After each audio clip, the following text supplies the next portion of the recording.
Hola, bienvenidos a un nuevo episodio de Con Derecho a Opinar, nuestro podcast favorito. En el día de hoy contamos con una invitada especial. Primero, pues quiero anunciarles que estamos desde Malabar Café, a quien agradecemos por este espacio, por recibirnos en Malabar Café, un rico y delicioso café de Aliana. Tomás, bienvenidos. Hoy tenemos una invitada, como lo anuncié al inicio, la licenciada Yeris Nielsen. Vamos a abordar con ella un tema muy álgido, un tema que ha generado múltiples protestas en nuestro país, y es precisamente la ley 462, la ley que reforma la Caja del Seguro Social, esa ley 51. Yeris, ¿cómo estás? Bienvenida.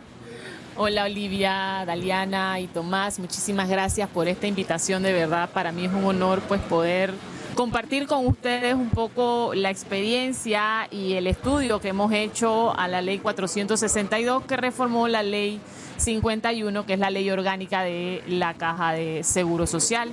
Y bueno, efectivamente, como bien lo comentas, es una ley que importa a todos los panameños.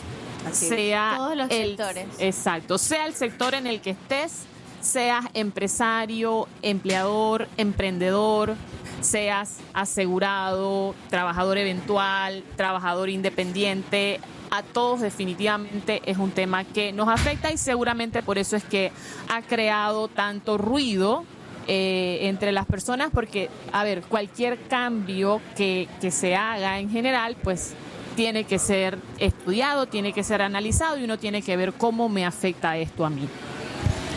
Ok, para comenzar, yo quisiera que usted nos explicara cuál es el problema central que motiva esta reforma, o sea, para entender por qué o cuál es la necesidad de reformar la ley madre de la Caja. En efecto, la necesidad central parte de un tema de un déficit en la Caja de Seguro Social. Definitivamente lo que se estaba aportando, o los recursos económicos que mantenía la Caja de Seguro Social, o quizás que mantiene todavía, no se daban abasto para cubrir todas las prestaciones, tanto económicas y de salud, que ofrece la Caja de Seguro Social. Y por supuesto que esta es una institución que definitivamente tiene que ser cuidada, tiene que ser protegida, porque es una institución solidaria. Aquí los más beneficiados de esta institución definitivamente son las personas que tienen menos recursos, así que tiene que ser cuidada. Yeris, una pregunta precisamente, porque se habla mucho, hay mitos y realidades de esta ley. La ley nos habla, obviamente, de un tope de edad, pero para empezar a contar esa cantidad de cuotas, hay un inicio según la ley. ¿Qué pasa con el tema de la continuidad laboral? Si hay algún periodo de cese de algún trabajador. Conteo. Ajá. Ok, buenísima la pregunta. Bueno, para empezar debo comentarte que el inicio del conteo de tus cuotas parte de tu inscripción en la Caja de Seguro Social. Desde que tú empiezas tu vida laboral, que eres reportado, que eres afiliado, que te afilias a la Caja de Seguro Social, empieza tu vida laboral, empiezan tus cotizaciones en esta institución. Lo que actualmente la ley dispone es que para efectos de tu jubilación se toman en cuenta los 10 mejores años de cotización de la Caja de Seguro Social, contados desde que te inscribiste en la Caja de Seguro Social. Ahora bien, en esta reforma se agregaron ciertos requisitos, y estos requisitos son para garantizar el reemplazo mínimo, que es del 60% del salario de los 10 mejores años. Se agregaron ciertos requisitos, y esto de alguna manera ha generado preocupación, y a mi juicio con justo motivo, porque, para ponerte un ejemplo, dice que para obtener esa tasa de reemplazo mínima debes cotizar al menos 5 cuotas al año. Al menos 5 cuotas al año durante tu vida laboral. Meses. Exactamente, 5 meses de trabajo formal en la Caja de Seguro Social. Pero no más de 6 años sin cuotas, y con menos de 5 años sin cuotas consecutivas. O sea que sí hay un tema de que si no hay continuidad en esas cotizaciones, podría haber afectada tu jubilación. Ojo, no es que no te vas a jubilar, pero se puede dice afectar. la norma, no te voy a garantizar la tasa de reemplazo mínima del 60% de los mejores 10 años de tu vida laboral. Licenciada, en verdad es un gusto tenerla aquí, en verdad en este podcast, que ya estamos en un tercer episodio. Y para el tema de educarnos y educar al público, a las personas que nos ven en las redes sociales, en verdad esta reforma a la ley orgánica, a la Caja del Seguro Social, aumenta la edad de jubilación, y también sería importante saber cuál es la edad para jubilarse para las mujeres, para los hombres, y si hablamos de una jubilación anticipada, si nos puede llenar información. Creo que esto como jóvenes en realidad a nosotros nos interesa mucho porque, por ejemplo, Tomás y yo nunca hemos cotizado. ¿Cuándo? ¿Cómo? Así que si nos puede explicar ¿Cómo se esto. hace? Claro. ¿Cómo se hace? Claro que sí, cómo no. A ver, el tema del aumento de la edad de jubilación, de hecho, fue uno de los temas que se debatió en la Asamblea Nacional. Una de las propuestas era aumentar la edad de jubilación en 3 años para ambos sexos. Finalmente, en la aprobación de la Ley 462 se estableció específicamente que la edad de jubilación no se aumentaba. Ahora bien, se estableció que dentro de 6 años se va a hacer un estudio actuarial para evaluar la sostenibilidad tanto de las cotizaciones como de la edad de jubilación. También dice que si en ese estudio actuarial resulta que la recomendación es aumentar la edad de jubilación, ese aumento no puede ser mayor de 3 años, que de hecho era lo que se estaba proponiendo, 3 años. Pero bueno, lo cierto es que no se aumentó la edad de jubilación para el subsistema de beneficio definido y el subsistema mixto. Sin embargo, con el nuevo sistema de capitalización solidaria, el tema es que en principio se supone que no hay una edad mínima de jubilación.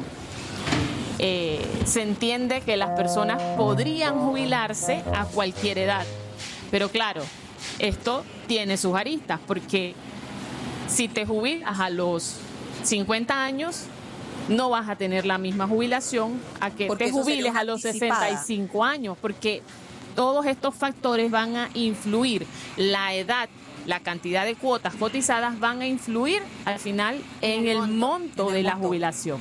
Eso con el nuevo sistema. Se supone que no hay edad mínima de jubilación y que puedes cotizar incluso más de 70 años, porque actualmente el tope es 70 años para cotizar. Con la nueva ley no hay tope. Incluso si te vas a una de las tablas que establece la ley, ponen 80 años, o sea que Claro. hacen ver que hasta incluso 80 años o más podría seguir cotizando. Con los sistemas de beneficio definido y el subsistema mixto, sí hay una edad mínima de jubilación. La edad de referencia para las mujeres es de 57 años. La edad de referencia para los hombres es de 62 años. Y eso te da, de alguna manera, el 100% de tu jubilación. Sin embargo, tú podrías jubilarte de manera anticipada o de manera proporcional, la mujer a los 55 años y los hombres a los 60 años. O sea, 2 años antes de cumplir esa edad de referencia. Con las 240 cuotas, ¿no? Con las 240 cuotas, claro, eso va a impactar el monto porque va a haber un factor de reducción si lo haces de esa manera, o sea, Claro. si te jubilas antes de. Hay una jubilación también que se llama jubilación proporcional, que es, ok, cumpliste la edad, pero no cumpliste las cuotas. Entonces, también podría haber una jubilación de ese tipo, pero todo esto va a influir en el monto de la jubilación. La ley también te habla de que te garantiza una pensión mínima, creo que son $245, no, $265. Correcto. Pero yo me hago preguntas, ¿quién vive en Panamá con $265? Sí, eso Porque a lo mejor esto puede ser un mito o, Claro. o es real. es real. Esto aplica para aquellas personas que cumplan tanto con la edad como con las cuotas, pero que al hacerle el cálculo no llegue a esos $265. Realmente, o sea, no es que esté mal, porque, a ver, por ejemplo, una trabajadora doméstica que probablemente esté ganando $365, el 60% de esos $365 probablemente no es 265. Claro. Entonces ella no puede que no cumpla con ese monto, pero la ley dice te voy a garantizar esta un monto jubilación. mínimo. Licenciada, usted en reiteradas ocasiones nos ha mencionado el sistema solidario y el subsistema mixto. ¿Nos podría explicar rapidito de qué trata cada uno, porfa? Ok, importante mencionar que actualmente en la Caja de Seguro Social convergen 3 sistemas de jubilación. El sistema viejo, que es digamos de los primeros que hay de 1991, se llama subsistema de beneficio definido, que todos le llamamos sistema solidario. En el 2005, con la ley 51, se crea entonces el subsistema mixto, que es un sistema que se compone de 2 componentes, un ahorro y un sistema definido. Un sistema definido que es igual al sistema solidario, correcto. Y actualmente, pues a partir de marzo del 2025, nace entonces el sistema único de capitalización solidaria, que es el sistema actual, pues que empezó a partir del 18 de marzo del 2025. Tiene como componente el mínimo de cuotas, 240 cuotas, para estar claros. Correcto, todos tienen ese mismo ¿Cuál componente. es la diferencia entre un sistema y otro? A ver, el sistema de beneficio definido básicamente estaba diseñado para que los actuales cotizantes aportaran las cuotas y sostuvieran las jubilaciones de los actuales jubilados. O sea, era, como dicen, un sistema solidario. Yo estoy pagando la jubilación de las personas actuales y de allí los cotizantes que vengan detrás de mí me vienen pagando entonces mi jubilación futura. Luego entonces con el subsistema mixto se crea un componente de ahorro. ¿Qué dice? Se divide el salario de la persona. Los primeros $500 de la persona iban a calcularse bajo este sistema de beneficio definido. Y el resto iba para un componente de ahorro, que era una de las promesas, por así decirlo, de esta ley, que ese componente de ahorro iba a permitirle a la persona que su jubilación pudiera ser incluso mejor a la del sistema solidario. Lo cierto es que a la fecha no hay ninguna persona que se haya todavía jubilado con el subsistema mixto. Probablemente dentro de los 7 siguientes años van a haber jubilados y quizás allí vamos a poder ver cuál fue el beneficio de ese subsistema. Un tema que, pues, que no es, a mi juicio no es correcto, es que con esta ley se había dicho que todos los que estuvieran en ese sistema iban a tener mes a mes un estado de cuenta de su ahorro, de cómo iba evolucionando su ahorro y cuáles eran los rendimientos de su ahorro. Realmente eso creo que nunca se dio. Ok, entonces básicamente el sistema de beneficio definido o el solidario es que es como una bolsa común, donde los que cotizamos ahorita le pagamos la pensión a los jubilados del momento. Y entonces luego el mixto es sistema solidario más un ahorro personal. El nuevo sistema que trae esta reforma, ¿cómo funciona? Ok. Para hacer sostenible esa bolsa común que ella está hablando. El nuevo sistema, de hecho, habla de un fondo único solidario y crea un fondo único solidario. La ley establece una serie de ingresos que va a tener ese fondo único solidario y que de allí entonces van a salir todos los pagos del riesgo de invalidez, vejez y muerte van a salir de ese fondo único solidario. ¿Qué dice esta ley también? Bueno, es que cada persona también sus cotizaciones van a ser suyas y esas cotizaciones van a tener un rendimiento que la ley habla de un promedio de un 4%. De hecho, fíjense, en la página web de la Caja de Seguro Social hay una tabla de Excel en la que tú puedes jugar, digamos, con los datos y más o menos hacer un cálculo. Y en esa tabla de Excel el rendimiento que se pone para el fondo, para este fondo, es de 4%. Así que se entiende que 4% es el aproximado del rendimiento que se espera tener de los aportes que tú estás haciendo. Y es una de las cosas por las que dicen, bueno, ahora tú puedes tener quizás una jubilación mejor porque eso que tú vas cotizando va a generar rendimientos que van a depender de las inversiones que haga la Caja de Seguro Social. Esa tabla de Excel causa pánico verla. Yo estuve intentando hacerlo y quiero decirles que preferí cerrarlo. Me asusté, de verdad. Imagínese yo que tengo 0 Me cuotas. asusté. Yeris, quiero hacerte una pregunta porque hemos estado hablando un poquito de todas las cositas de la ley, pero se nos está escapando un tema importante. En nuestro país hay muchos trabajadores independientes. ¿Qué nos habla la ley de los trabajadores independientes? Nosotros somos abogadas, también somos independientes.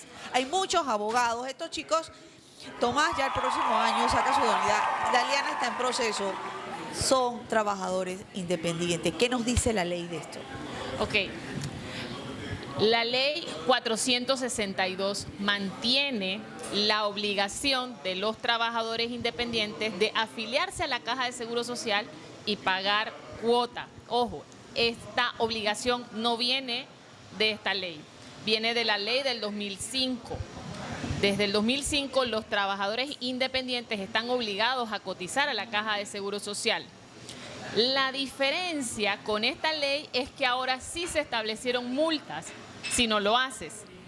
Se establece también un periodo en el que tienes que hacerlo. O sea, tú como trabajador independiente tienes un periodo de 12 meses para hacer ese proceso de jubilación y empezar a pagar la cuota a la Caja de Seguro Social para el riesgo de invalidez, vejez y muerte, que es de... La cuota para los trabajadores independientes es de 9.36% del ingreso gravable. Y la ley habla de ingreso gravable y uno se queda, bueno, ¿y cuál es el ingreso gravable? La ley no lo dice, pero la lógica nos indica que debe ser el ingreso que tú estás reportando en tu declaración, En la de declaración renta. de renta, que lo haces anualmente. ¿Qué conclusión podemos tener de esto? Que la Caja de Seguro Social podrá alcanzar a esos independientes que hacen declaración de renta, pero dudo que vaya a poder alcanzar a las personas informales que no hacen una declaración de renta porque El que no trabaja el tienen día a un día, el que vende en el mercado, el que vende raspado, el que vende el que raspado, vende el por día a ahí. día. Sí, licenciada, yo tengo una pregunta. Y es que yo como trabajador informal, la ley habla de que uno tiene que realizar el pago de las cuotas, pero ¿dónde realiza ese pago de las cuotas? Buenísima la pregunta porque la ley dice que, de hecho, ya está corriendo un término para que tú hagas esa afiliación, pero no hay a la fecha una plataforma o un procedimiento para que tú hagas ese registro. Entonces, eso no ha sido regulado todavía. Tú te vas a las agencias de la Caja de Seguro Social, por ejemplo, para pasarte de un sistema a otro y no hay una fórmula. Tú te vas a la Caja de Seguro Social ahorita para registrarte como trabajador independiente y no hay una Y fórmula. anexando algo, la ley establece que se harán convenios con entidades públicas y privadas, pero todavía no se ha visto nada de eso, que es lo que usted menciona, ¿no?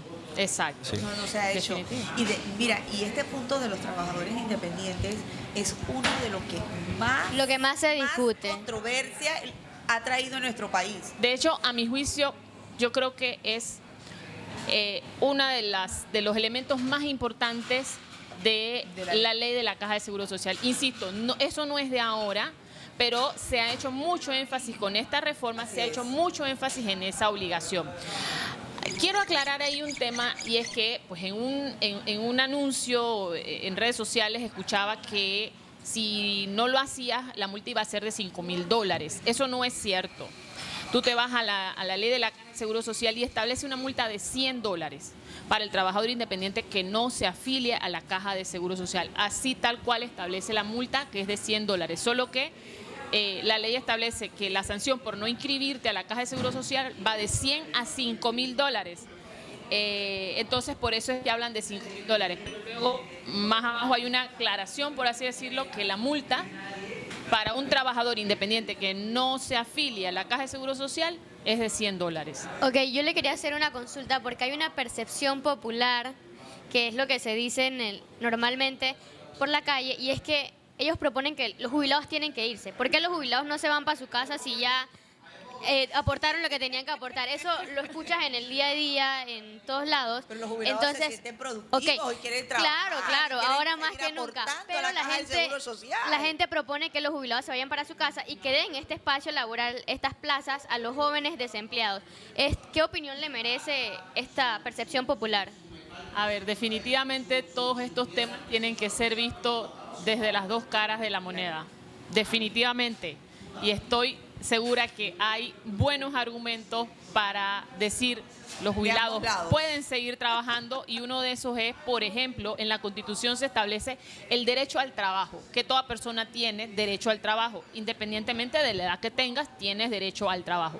Incluso en la ley del 2000, en la ley 51 del 2005, el artículo 174 establecía como obligación para acceder a la pensión que tenías que cesar labores. O sea, básicamente tenías que renunciar para poder tener tu pensión. Ese requisito se declaró inconstitucional. La Corte lo declaró inconstitucional en el 2007 porque ellos dicen eso va en contra del derecho del trabajo que tiene toda persona. Ahora bien, a raíz de eso, una persona accede a su pensión de jubilación y sigue trabajando y gana dos ingresos, o sea, su salario regular y su jubilación, y cotiza doble, porque la jubilación va a cotizar y por su salario tiene que seguir cotizando también, de manera regular. La otra cara de la moneda. Exacto, y va para el fondo común. Entonces tú también te quedas pensando, bueno, y estas dos cotizaciones de una sola persona, ¿a quién benefician? Porque ya el jubilado no va a aumentar su jubilación con esas cotizaciones que sigue usando. Pero bueno, la otra cara de la moneda es la juventud. La juventud que no encuentra plazas de empleo debido a que, claro, como los jubilados no están obligados a cesar labores, luego entonces tienes una juventud que quiere plazas de empleo y no tiene plazas de empleo. La otra cara de la moneda, los empleadores. Los empleadores que quieren un relevo dentro de su organización con gente que venga con nuevos conocimientos, aportar nuevas ideas, pero no pueden hacer una terminación. Y ojo, la ley porque el dice, Código de Trabajo no se los permite. Sí y no, o sea, tiene... Ok, el artículo 2.3 establece que la jubilación, acceder a la pensión de jubilación es causa justa de despido. Pero hay un término que tú tienes para hacer ese despido. Es de 2 meses contados a partir de que te dan la jubilación, que te notificas de tu jubilación. Ningún empleador se entera de cuando emiten esa resolución de la jubilación. ¿Por qué? Porque eso es información personal del jubilado. Exacto. Entonces tú vas a la Caja de Seguro Social a preguntar por el trámite de tu trabajador tal y no te van a dar esa información. Así que difícilmente puedes aplicar esa causa justa de despido. Claro. Así que pues eso... Bueno, todo esto pues va generando este tema sería bueno para otro podcast, ¿no? Las oportunidades laborales de esa juventud pujante que viene ahorita mismo. Yanis, a manera de conclusión, ¿cómo tú nos puedes resumir los aspectos más importantes de la Ley 462? Buenísima pregunta, Olivia. Definitivamente es una ley sumamente amplia que ha reformado muchas condiciones que establecía la ley anterior. Pero si tuviera que resumir los aspectos más importantes, definitivamente es la creación de un nuevo sistema de jubilación totalmente distinto a lo que existía actualmente. El aumento de la cuota patronal, porque la cuota del trabajador se mantuvo igual. El tema de que no hubo un aumento en la edad de jubilación, pero para el nuevo sistema se crea entonces ahora esta expectativa de que no hay edad de jubilación. Sin embargo, probablemente las condiciones de cálculo varían y puede que incluso tengas que trabajar hasta un poquito más para recibir lo mismo que recibes actualmente. Eso no lo puedo asegurar porque se ha indicado pues que en la página web de la Caja de Seguro Social íbamos a tener una calculadora en la que íbamos a poder revisar nuestra posible jubilación, pero esa herramienta todavía no se ha creado. Habría que esperar. Exacto. Entonces, definitivamente hay que esperar para poder nosotros determinar si el nuevo sistema de jubilación beneficia o no a los jubilados.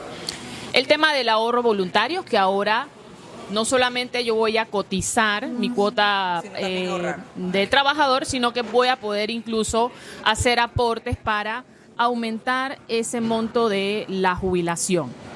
el tema de los requisitos que hablamos hace un rato, ¿verdad? Para garantizar el monto mínimo de la jubilación. Y por último quiero advertir un tema. Los asegurados tenemos una decisión importante que tomar en los siguientes 12 meses. Y es que si estás en el subsistema de beneficio definido o en el subsistema mixto, en los siguientes 12 meses tienes que decidir si te pasas o no al nuevo sistema de capitalización con garantía solidaria en los siguientes 12 meses. Ahora bien, los que están en el subsistema mixto, sí o sí van a pasar al nuevo sistema. En el 2036 deja de existir el subsistema de beneficio definido. Así que todos los que estén en el subsistema mixto van a pasar para allá. Los que están en el sistema de beneficio definido se pueden mantener en ese sistema hasta que se jubilen y lo que dice uno es, bueno, ese sistema se va a mantener hasta que el último jubilado fallezca de ese sistema. Así que es importante definitivamente la calculadora que debe estar en mi caja digital de la Caja de Seguro Social para poder tomar esa decisión dentro de los siguientes 12 meses. Entonces esperemos pues que las autoridades de la Caja de Seguro Social pronto pongan en marcha este sistema para que todos los usuarios podamos hacer un análisis y hacer ese ejercicio, tomar una decisión de qué sistema pues realmente nos conviene y con cuánto podemos estar pensando nos vamos a jubilar. Muchas gracias, Jerry, por compartir con nosotros tus conocimientos. Dariana Tomás, gracias por estar nuevamente en un episodio con Derecho a Opinar. Queremos agradecer nuevamente a Malabar por abrirnos nuestras puertas, digo nuestras porque ya somos nuestras. Parte de esta familia de Malabar. No olvides darnos un like, compartir nuestro podcast y nos vemos en el siguiente episodio. Adiós.